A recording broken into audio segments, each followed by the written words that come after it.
Hello, everyone.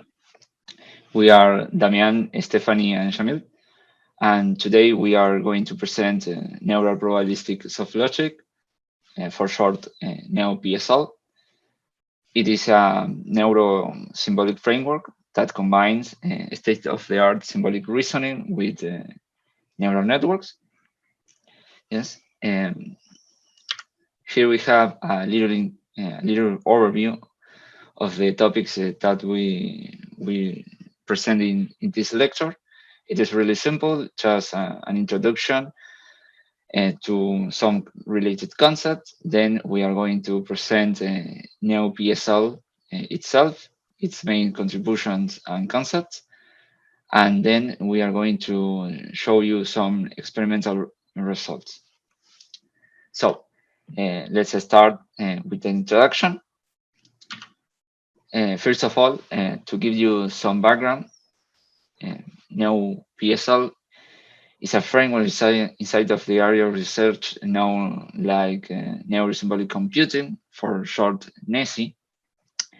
The basic idea of this area is to incorporate logic-based reasoning with neural computation.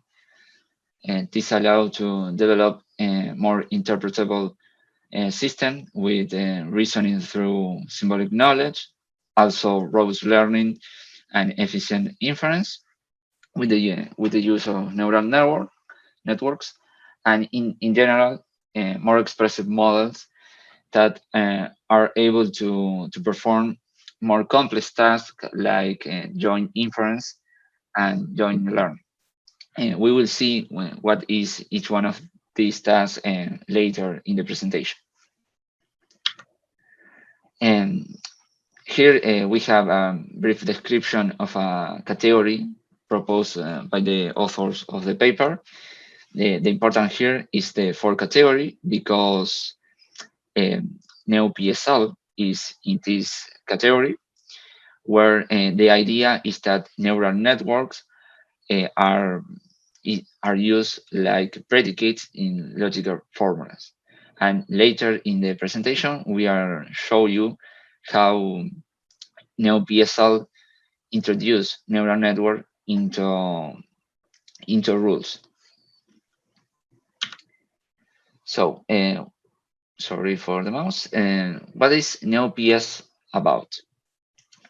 Well, as we mentioned just recently, NeuPSL is a neurosymbolic framework which combines or which integrates deep learning with hard and soft logical constraints of rules, and place the main emphasis on joint learning and joint inference. Again, we will see what are these tasks later.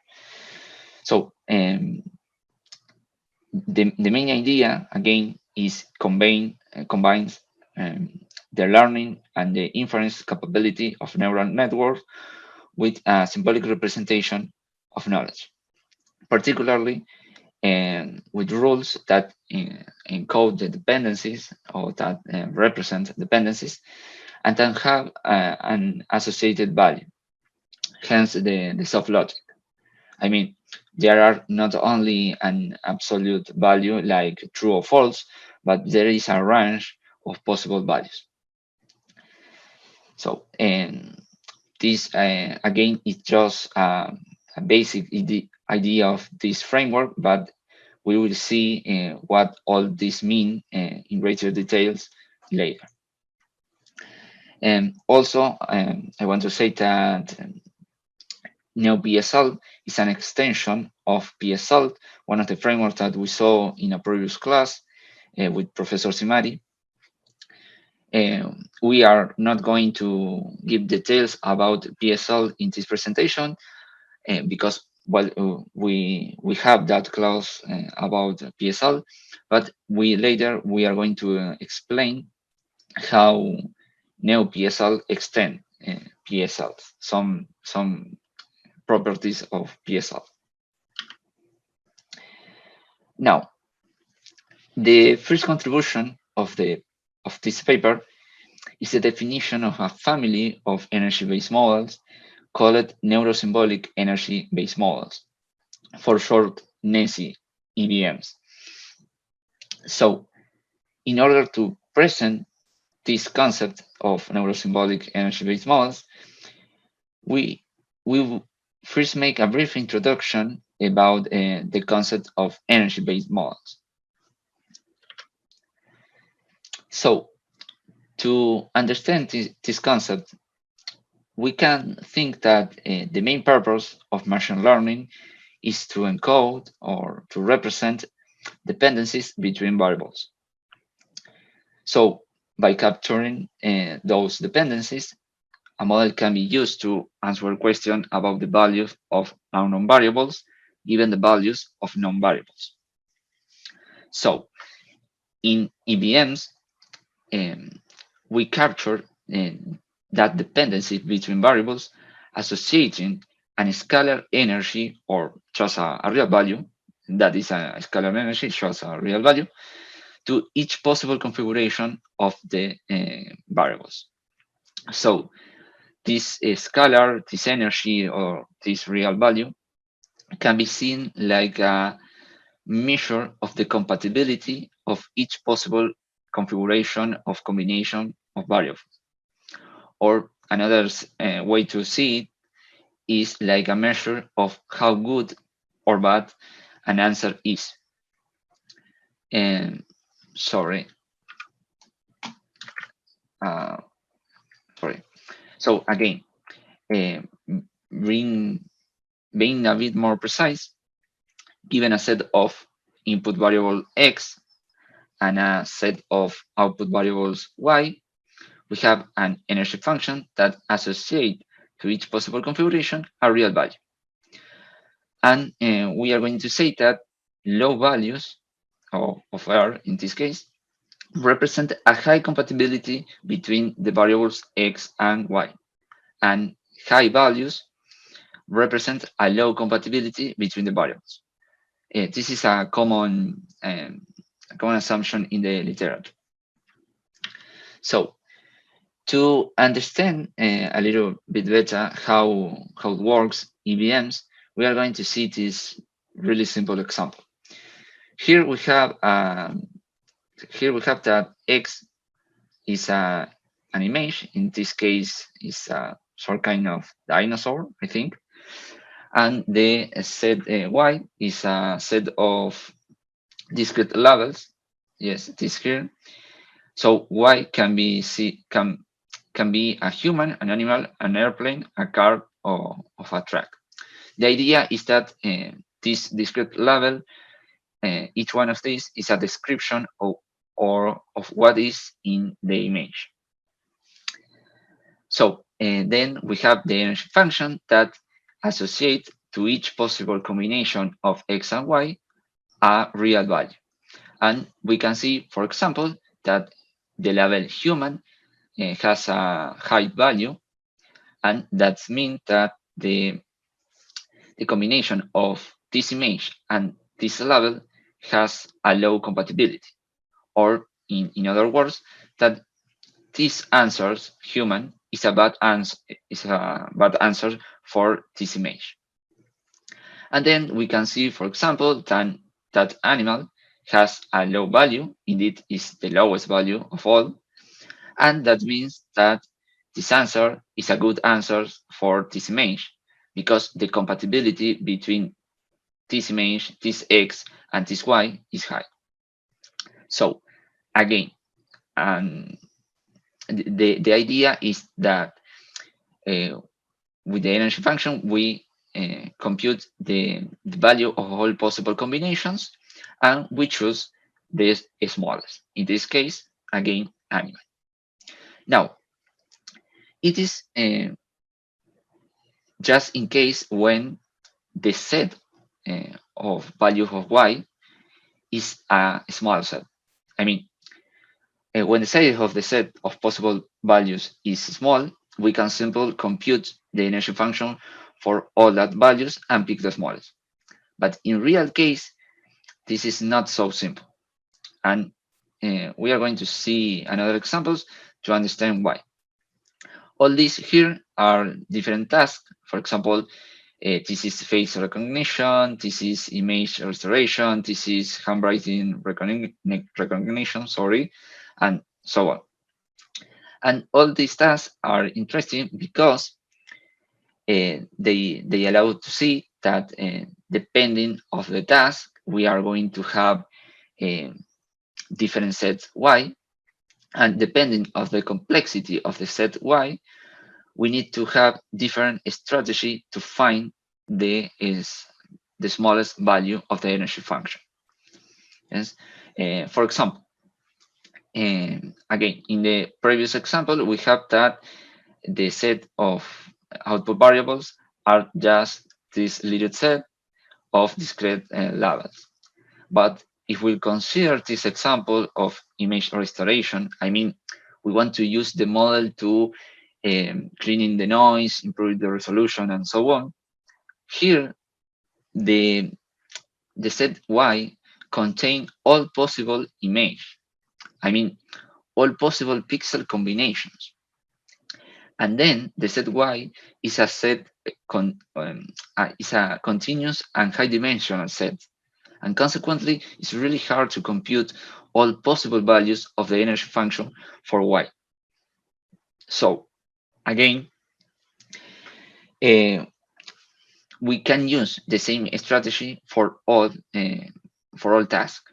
We need to search what is the best strategy for any given case. And then bring us to these concepts. Sorry, I don't know why. Okay, sorry for that. So the previous bring us to these concepts. The first is the concept of inference, that consists on the task of given the value of input variables, finding the values of the output variables that minimizes the energy function value. This means, again, find the best strategy for the different tasks. Then we have learning. Learning is the task, or consistent in the task on finding an energy function that associate low energy to correct values, to correct answers, and higher energy to incorrect answers. To find the best energy function, we will consider a family or a set of energy functions denoted in this way with this symbol, where each element is an energy function like we see previously, but with an extra parameter W. And to determine which energy function is the best, we are going to use a loss functional, which is a function of functions that is minimized during learning, and that again measure the quality of an energy function that belongs to this set. We are going to denote loss functional with these symbols, where W is the extra parameter of the energy functions, and where is a set of training examples.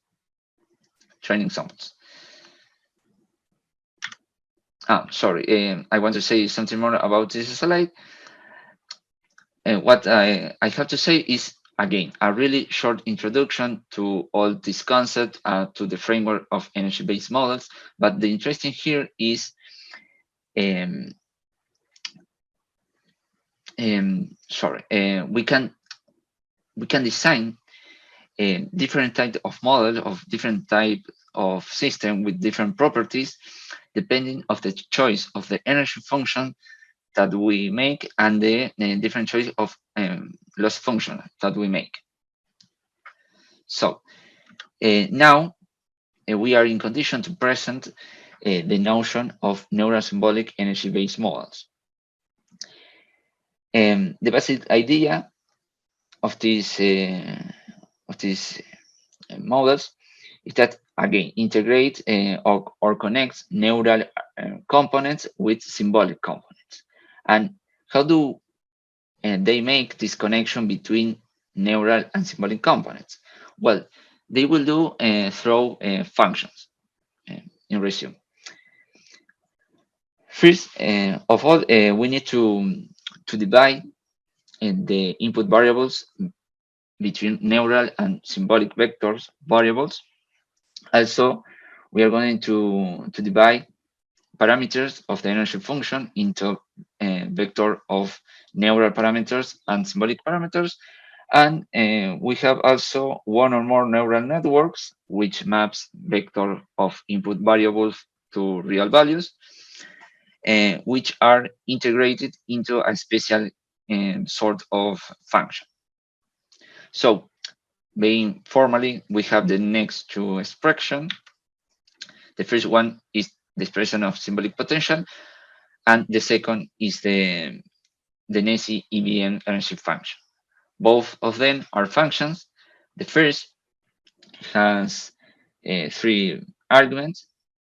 The first one is a vector, of output variables. The second is a vector of input variables, and this argument is a vector of neural network, where this argument is a vector of neural input variables.